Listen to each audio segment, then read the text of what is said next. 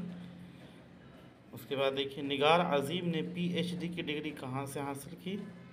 तो इन्होंने JMI से की, निगार अज़ीम ने। निगार अज़ीम का कौन सा अफसाना आपके निसाब में शामिल है? इसका आंसर हो जाएगा आशियाना।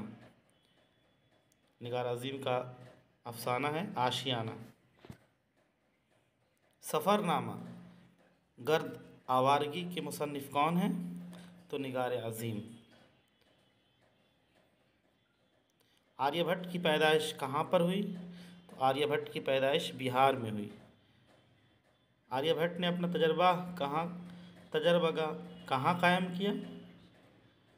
आर्यभट्ट ने अपना तजर्बा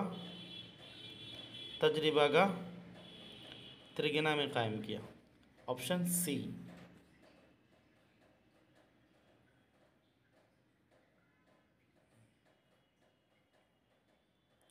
उसके बाद देखिए हिंदुस्तान में गुप्त दौर को कैसा दौर कहा जाता है? सुनहरा दौर कहा जाता है, गोल्डन पीरियड कहा जाता है। आर्यभट्ट का ताल्लुक़ किस दौर से है? तो आर्यभट्ट का ताल्लुक़ गुप्त दौर से है। गुप्त दौर ये, और आर्यभट्ट उसी ज़माने में आर्यभट्ट पैदा हुआ था, गुप्त मौर्य के ज़माने में। लुत्फ़ुर रहमान का कौन सा मज़मून आपके निसाब में शामिल है? तो उर्दू ड्रामा और आगा हशर, ये लुत्फ़ुर रहमान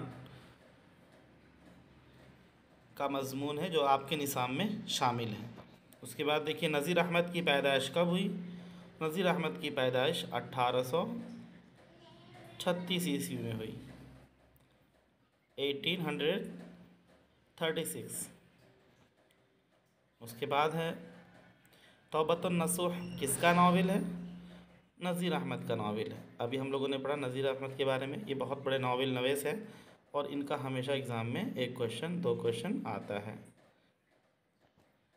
नज़ीर अहमद का इंतकाल कब हुआ? तो नज़ीर अहमद का इंतकाल 1910 में हुआ। सर सैयद का कौन सा मज़मून आपके निसाब में शामिल है? तो रिया, ऑप्शन ए शामिल है। सर सैयद की माँ का नाम क्या था? सर सैयद की माँ का नाम अज़ीज़ुन्निसा बेगम था। सर सैयद की वफ़ात कब हुई? तो सर सैयद की वफ़ात 1899 में हुई, ऑप्शन सी। नज़ीर अहमद ने किसकी तालीम और तरबियत के लिए नावल लिखे थे? तो बेटियों के लिए लिखे थे, ऑप्शन ए। बेटे गलत हो जाएगा, बेटियों के लिए उन्होंने नावल लिखा था। और नज़ीर अहमद का ताल्लुक़ से जब भी क्वेश्चन पूछा जाएगा तो नावल से ही मुताल्लिक़ पूछा जाएगा। इन्होंने नावल लिखी सबसे पहले। लुत्फ़ुर रहमान किस पार्टी के वज़ीर थे? तो राजद से ये वज़ीर थे। लुत्फ़ुर रहमान की पैदाइश कब हुई? लुत्फ़ुर रहमान की पैदाइश 1941 में हुई, option C. Doctor Bhimrao Ambedkar Hindustan में किस ओहदे पर फाइज हुए? यानी जब देश आज़ाद हुआ तो डॉक्टर भीमराव अंबेडकर को क्या बनाया गया? तो ऑप्शन हो जाएगा डी, वज़ीर क़ानून। इन्हें कानून का मिनिस्टर बनाया गया, कॉन्स्टिट्यूशन का। भीमराव की शादी किससे हुई थी? तो रामाबाई से हुई थी। भीमराव अंबेडकर के वालिद फ़ौज में किस ओहदे पर से रिटायर हुए थे? तो मेजर से रिटायर हुए थे। ये भी बहुत ही ज़्यादा ख़ास क्वेश्चन है, हमेशा हर साल आता ही है, वेरी वेरी इंपॉर्टेंट क्वेश्चन। ये मेजर थे, इनके पापा वालिद फ़ौज में ये रिटायर हुए थे। भीमराव की माँ का क्या नाम था? तो भीमराव की माँ का नाम भीम बाई। देखिए भीम और भीम बाई, तो भीम से मैच कर करके समझ लीजिए उनकी माँ का नाम है। भीमराव की पैदाइश कब हुई? भीमराव की पैदाइश 1891 में हुई, ऑप्शन सी 1891 ईस्वी में। लुत्फ़ुर्रहमान के वालिद का क्या नाम था? तो लुत्फ़ुर्रहमान के वालिद का नाम ऑप्शन बी अब्दुल गफ़ूर था। अब्दुल मुग़नी की पैदाइश कब हुई? तो अब्दुल मुग़नी की पैदाइश 1934 में हुई, 1934 में। इनमें अब्दुल मुग़नी की कौन किताब है? तो ज़्यादा इअ्तिदाल, ऑप्शन सी डॉक्टर अब्दुल मुग़नी की किताब है।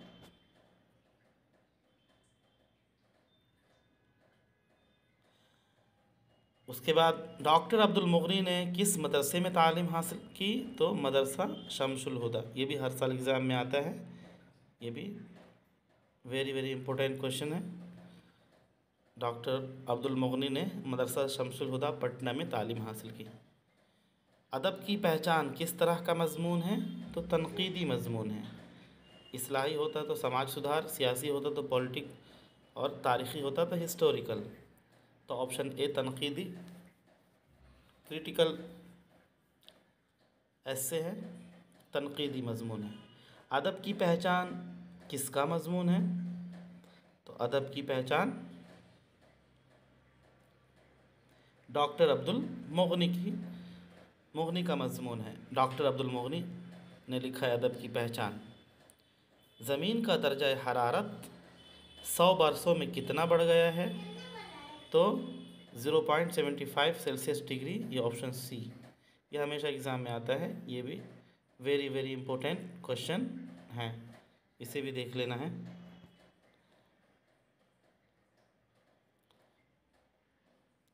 उसके बाद देखिए ग्लोबल वार्मिंग कैसा मसला है? तो ग्लोबल वार्मिंग संगीन मसला है, ये भी एग्ज़ाम में हमेशा आता है, हर साल आता है।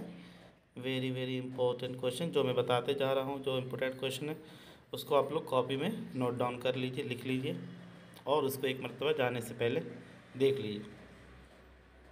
डॉक्टर मोहम्मद मोहसिन किस मौजू पर महारत रखते थे? तो डॉक्टर मोहम्मद मोहसिन नफ्सियात के स्पेशलिस्ट थे। नफ्सियात, साइकोलॉजी में वो महारत रखते थे, और उन्होंने जितने भी अफसाने लिखे हैं नफ्सियात पर ही लिखे हैं। फ़रार इनका अफसाना है, और अनोखी मुस्कुराहट इनके अफसाने की किताब का नाम है। ये हमेशा एग्ज़ाम में आता है, नफ्सियात के ऊपर, साइकोलॉजी के ऊपर। अब देखिए अफसाना कटी हुई शाख किसका लिखा हुआ है? अफसाना कटी हुई शाख कमर जहाँ का लिखा हुआ है। बाल विज्ञान कॉन्फ्रेंस 1908 में भारत के किस शहर में मुनअक़िद हुआ था? तो दीमापुर में हुआ था। ये भी हर साल एग्ज़ाम में ये क्वेश्चन आता है। क्योटो में ग्लोबल वार्मिंग पर कॉन्फ्रेंस कब हुई थी? तो 2007 में हुई थी। 8 में इंडिया में और 7 में क्योटो यानी जापान में हुई थी।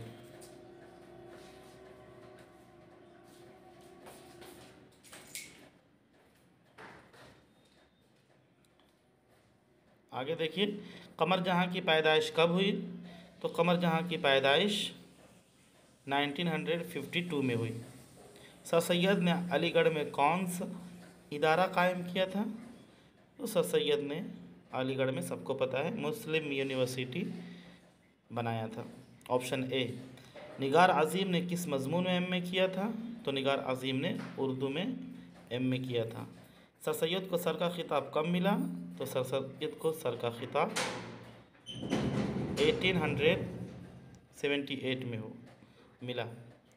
सर सैयद ने कौन सा रिसाला जारी किया? तो सर सैयद ने तहज़ीबुल अखलाक जारी किया, ऑप्शन बी। ये भी एग्ज़ाम में आता है सर सैयद के सिलसिले में। नज़ीर अहमद क्या थे? तो नज़ीर अहमद के बारे में ऑलरेडी मैं बता चुका हूँ। नज़ीर अहमद नावल निगार थे, नावल लिखा करते थे।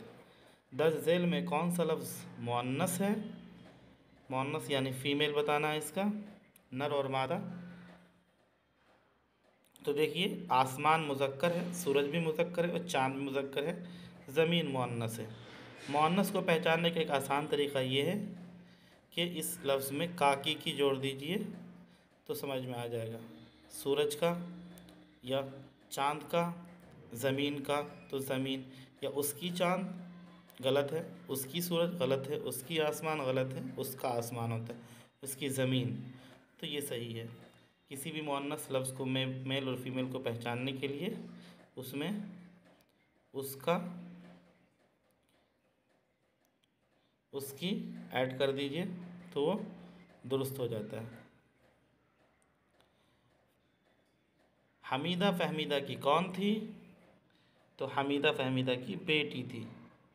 एग्ज़ाम में हमेशा ये क्वेश्चन आता है, बेटी थी।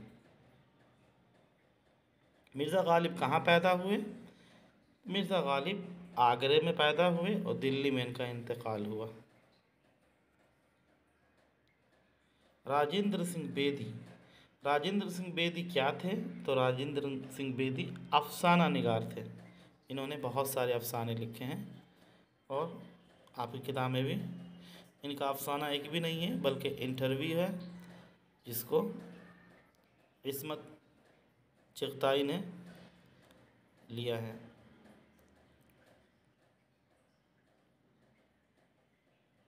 आगे देखिए, मनाज़िर कुदरत या मनाज़िर फ़ितरत किसकी नज़्म है? चकबस्त लखनवी की नज़्म है मनाज़िर कुदरत या मनाज़िर फ़ितरत, दोनों में से कोई भी एक ही नाम है। चकबस्त का पूरा नाम क्या है? ये भी एग्ज़ाम में आता है हमेशा। तो चकबस्त का पूरा नाम है Pandit Brij Narayan Chakbast Lakhnavi, option B. India gate कहाँ है? इंडिया गेट दिल्ली में है। तसलीस हयात किसका शेरी मजमुआ है? तो परवेज़ शाहिदी का ये मजमुआ है। ये भी एग्ज़ाम में आता है, परवेज़ शाहिदी का किताब के सिलसिले में पूछा जाता है, इसको देख लेना है। खड़ा डिनर, खड़ा डिनर क्या है? एक मिज़ाहिया नज़म है। पता चल रहा है नाम से ही, खड़ा डिनर मतलब खड़े होकर खाना, तो ये मिज़ाहिया नज़म है, ऑप्शन ए इसका राइट आंसर है। रज़्ज ज़ज्र किस सिन्फ की शायरी का हिस्सा है? तो ये ज़ज्र हमेशा मरसिया में आता है। गालिब शायरी में सबसे पहले क्या तखल्लुस इस्तेमाल करते थे? तो पहले असद इस्तेमाल करते थे, बाद में इन्होंने गालिब इस्तेमाल किया, ऑप्शन डी राइट आंसर है। उसके बाद बताना है दर्ज झेल में गालिब शायरी में, ये तो हो गया। दर्ज झेल में कौन मसनवी निगार नहीं है? अहमद फराज, ये मसनवी निगार नहीं है, गज़ल गो शायर है। बाकी शौक़ लखनवी, मीर हसन और मीर हसन, ये तमाम लोग मसनवी निगार शायर हैं और अहमद फराज गज़ल गो शायर है। उसके बाद देखिए, मिर्ज़ा शौक़ का असल नाम क्या है? तो मिर्ज़ा शौक़ का असल नाम तसद्दुक़ हुसैन है। ये भी एग्ज़ाम में हमेशा आता है, मिर्ज़ा शौक़ के असल नाम के सिलसिले में, इसको देख लेना है। बकावली किस मसनवी का किरदार है? तो बकावली जज्बा-ए मोहब्बत का मसनवी का किरदार है।